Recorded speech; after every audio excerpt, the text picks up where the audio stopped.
Wisdom, the final frontier to true knowledge.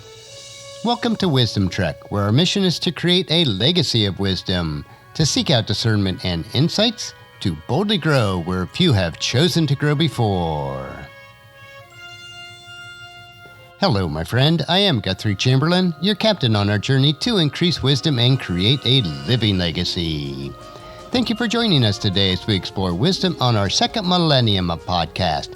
This is day 1293 of our trek and time for our Philosophy Friday series. Each Friday we will ponder some of the basic truths and mysteries of life and how they can impact us in creating our living legacy. As we continue on this trek that we call life, sometimes we have questions about life, so our Friday trek is a time where we can Ask Gramps. Gramps will answer the questions that you would like to ask your dad or granddad, but for whatever reason, this is not possible. No matter how old we are, I know that all of us would like the opportunity to ask Dad or Gramps questions about life in many areas. We may mix it up a bit on our Friday episodes, but we'll strive to keep them down to earth and enjoyable. If you do have any questions that you would like to ask Gramps, please email them to guthrie@wisdom-trek.com. So the question for this week is, Hey Gramps, as we begin this new year, it is my desire to be more civil, kind, and gracious in my communications with others. What wisdom tips do you have that will help me with this? So today we'll look at the right response. Even among Christ followers, the topic of civility may produce little more than eye rolls and groans.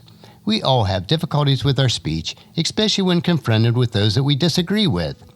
Some people may think, this is the digital age after all. Every voice deserves a platform, and everyone's opinion is considered worthy, regardless of its merit or proximity to truth. The problem with that thought process is that it is not biblical. If you spend any time scrolling through Twitter and most other social media platforms, you will soon realize that the level of vitriol and lack of respect appears to be out of control. Unfortunately, many Christ followers are also involved with spewing hate and half-truths, with little knowledge or concern for whom they may impact. When writing to the believers in Colossae, the Apostle Paul urged them to mark their speech with grace, especially when engaging with those who are not believers. Colossians chapter 4, verses 5 and 6. Live wisely among those who are not believers, and make the most of every opportunity. Let your conversation be gracious and attractive so that you will have the right response for everyone. Some Christians confuse grace-tinged speech with the lack of conviction, as if civility and conviction can't coexist. Not only can they coexist, but they are also allies in the battle of ideas, both in private engagement and in a public square. As a Christ follower, you are called to something higher, to speak with grace, kindness, and love in an increasingly uncivil society, thick with the rising cacophony of vulgarity, borishness, hatred, and lies. Unfortunately, public officials and most news media outlets are some of the worst offenders. God is concerned with both what we say and believe, and also how we articulate it. Our tongue should reflect the difference between light and darkness, and they should adorn the gospel well, rather than adopting the base rhetoric and arguments of the world. In an increasingly verbal world, with every word that we speak, type, or text, we must ask ourselves, does this bring glory to God? Is what I am about to say building up God's kingdom here on earth? If not, then just don't say it. Very few, if any, minds will be changed by your rebuttals. Let me close with one more tidbit of advice from Ephesians chapter 4, verse 29.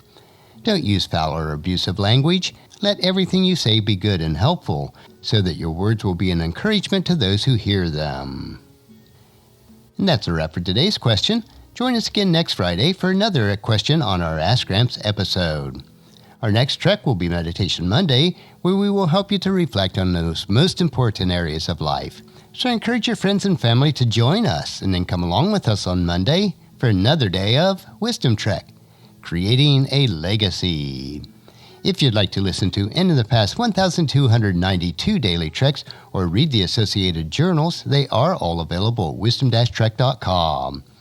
And I encourage you to subscribe to Wisdom Trek on your favorite podcast player so that each day will be downloaded to you automatically. And thank you so much for allowing me to be your guide, your mentor, but most importantly, I am your friend as I serve you through the Wisdom Trek podcast and journal each day. And as we take this trek of life together, let us always live abundantly, love unconditionally, listen intentionally, learn continuously, lend to others generously, lead with integrity, and then leave a living legacy each day. I am Guthrie Chamberlain, reminding you to keep moving forward, enjoy your journey, and then create a great day every day. See you on Monday.